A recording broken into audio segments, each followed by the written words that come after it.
us, and them. Here we see two opposing factors. The invisible one is the enemy, and those armed men are Finns, of course. Those distant fires are an early warning system. Archaeological evidence shows that these ancient fortresses were mostly located at the coast, meaning that the enemy came from the Baltic Sea. But the mystery of enemy is not important. Or it could be, because tribal warfare among Finnic tribes was a common occurrence, which is mentioned in many Viking era sources. More important is the origin of Finns. The painter has given these Finns a hat called Väiski, with the colors of Karelian tribe, clear reference on how bulk of Kalevala poems were collected from Karelia. The origins of Finns was seen to come from this eastern part of Finland. At the time of this painting, origin of Finns was an archaeological and linguistical battle of different views, but through modern DNA archaeology we can give a solid evidence to the population mystery.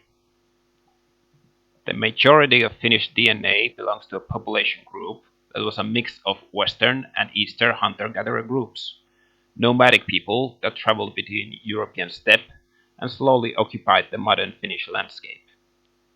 In Finland, Sami people have received classification of indigenous people, which was based on archaeological evidence before the time of DNA technology.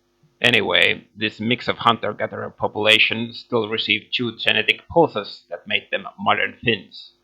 First was Proto-Sami people 2000 years before Christ, that probably spread the first roots of this rare Finno-Ugric language in the region.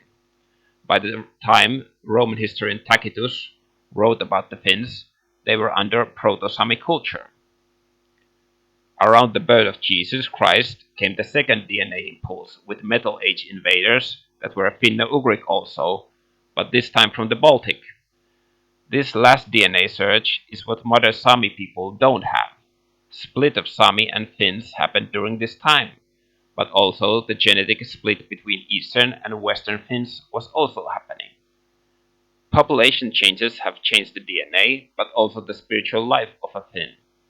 It is our own language that influences heavily on our imagination.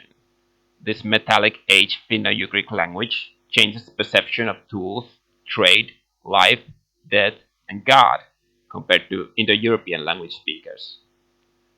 But like the DNA, the beliefs of original culture of hunter-gatherers can be completely disappear. Even in Finnish vocabulary, there are ancient words that don't belong to Finno-Ugric language tree. So these Finnish pagan beliefs, they carry a story of many populations mixed together, even the early hunter-gatherers.